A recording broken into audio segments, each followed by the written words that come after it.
Bonjour à tous, alors bienvenue dans cette nouvelle vidéo. Aujourd'hui je vais vous montrer tout le processus créatif derrière une vidéo. En l'occurrence ici c'est la vidéo sur le parcours de Neymar. Si vous ne l'avez pas vu, elle est juste ici. Du coup nous allons voir ensemble comment je fais pour écrire le script, faire le montage audio, le montage vidéo, comment je fais pour choisir les images et éviter le plagiat. Et encore une fois, merci à tous pour les 400 abonnés. Destination des 500 abonnés. Merci à tous et bon visionnage. Faire des vidéos sur YouTube, c'est accepter faire plein d'erreurs et recommencer plein de fois. Alors, pour mon expérience. Notre question, c'est quoi? Ne coupe pas. Je pourrais couper au montage. Comment ça s'appelle déjà? Je sais plus. Et encore une fois, merci à tous pour les 500 abonnés. Ah, putain! L'écriture en soi, ça dépend des sujets, mais c'est pas très compliqué en vrai. Surtout sur ce genre de sujet où tu as vécu les choses et tout ça. Même si je vérifie les sources, je vérifie les dates, je vérifie les trucs comme ça. La pire des choses, c'est les trucs d'information. Là, tu es obligé de pas dire de conneries, du coup, tu es obligé de faire des recherches plus approfondies que sur ces genres de vidéos aussi. Du coup, là, j'ai commencé à écrire le script, là. Il est... j'ai à peu près, je pense, une heure de temps, 1h30.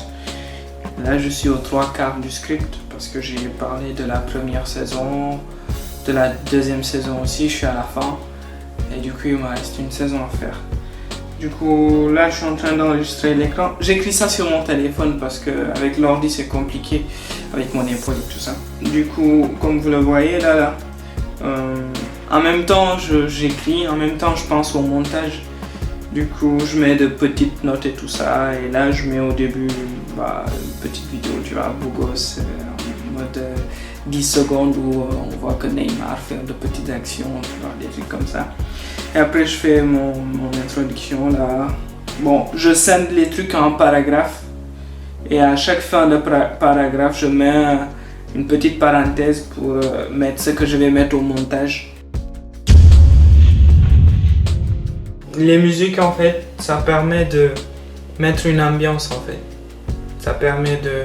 Par exemple, quand il y a un truc triste, tu mets un truc musique triste, une musique triste pour que ça accompagne, tu vois, la vidéo. Ça rythme la vidéo en vrai. Quand tu fais des vidéos sur YouTube, tu as la possibilité de...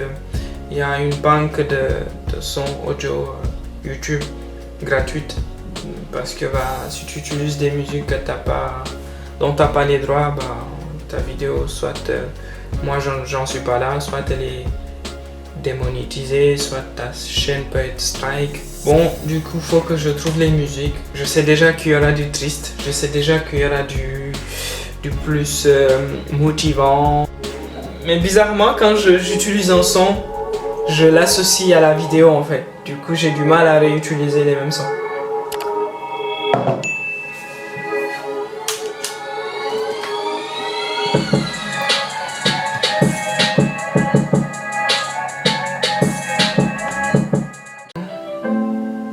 Nope, ça me dit pas.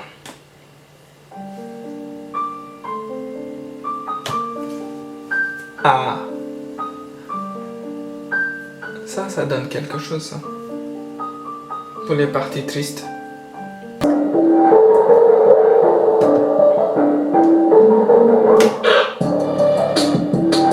Ah!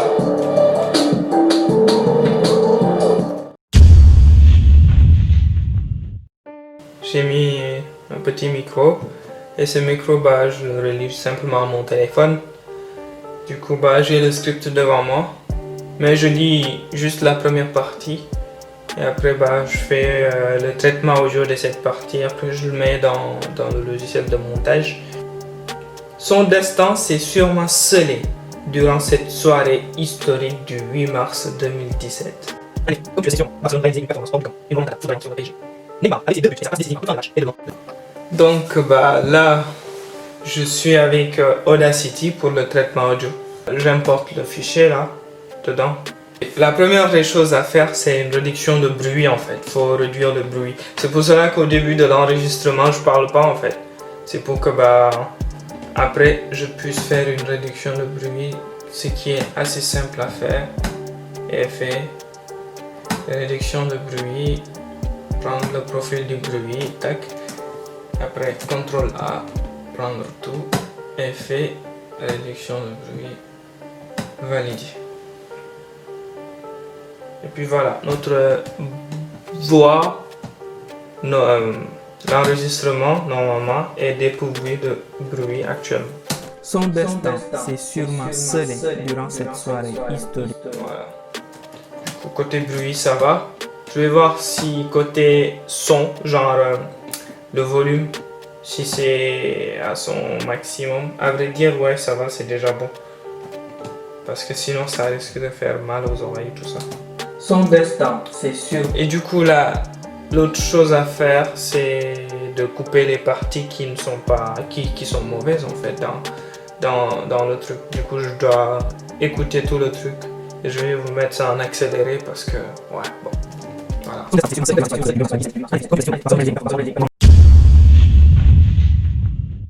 La recherche d'images.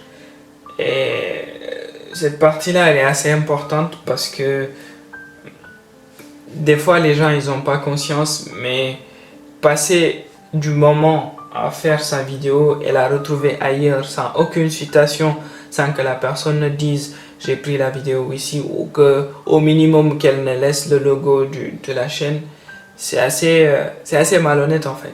C'est pour cela que je m'efforce au maximum soit de laisser le logo de la chaîne, comme ça carrément on sait d'où ça vient, ou si c'est pas le cas de mettre une étiquette, le nom de la chaîne ou le nom du gars qui a produit la vidéo. Ça m'est arrivé en fait, la vidéo sur le truc du Sénégal, là, le parcours du Sénégal durant la Coupe d'Afrique.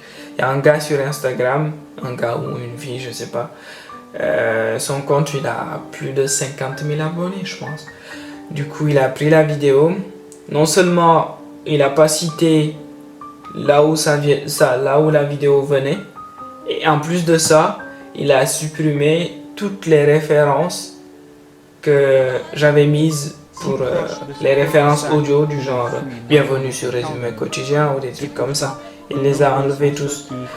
Et ça, c'est quand même un peu de la malhonnêteté. Et genre, on peut prendre mes contenus, il n'y a pas de souci. Mais laisser au moins les traces audio ou les traces visuelles du créateur, c'est important. C'est pas du plagiat dès l'instant que tu cites les sources en fait. C'est comme quand tu fais un exposé. C'est pareil. Là, il est 5h17 là. 5h18 maintenant. Du coup, je vais recommencer le montage. L'objectif, c'est de finir avant 11h. Alors, voici le logiciel de montage que j'utilise. Filmora 9. Filmora 9, c'est pour les débutants. C'est vraiment un excellent outil. Et c'est assez simple à utiliser. Mais c'est pas complet. Parce que voilà, si tu as besoin de faire certains trucs, ça va pas vraiment t'arranger quoi. Du coup, j'ai passé 1h, 1h10, 1h15 à faire que l'intro. Parce que l'intro c'est un peu particulier. T'as pas forcément... Tu sais pas par où commencer ou voilà. Et aussi il faut faire très attention parce que l'intro c'est là-bas que tu captives ou pas l'attention des gens. Enfin, finesse. De retour. Là il est 14h09. Je viens tout juste de finir. Mon objectif initial c'était 11h mais là 14h, aïe, ça fait mal. Sur le résultat final, j'ai mis des filtres parce que Content ID, le robot de YouTube, ne voulait pas bloquer ma vidéo quand. Voilà, super. C'était une belle expérience de pouvoir partager le processus de création d'une vidéo. Voilà, c'est pas facile, hein. C'est pas du tout facile. Il faut avoir l'idée, il faut avoir les ressources d'écriture, de recherche de vidéos, de maîtriser un logiciel de montage et tout ça, mais globalement, une fois ce processus passé, ça va, après, c'est la passion en fait. Quand tu aimes ce que tu fais, généralement, tu trouves pas de difficultés dedans, quoi.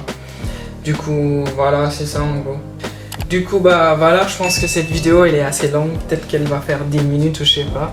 Bon, n'oubliez pas de vous abonner. Franchement, ça aide vraiment beaucoup. Et puis, je vous dis à la prochaine pour une nouvelle vidéo.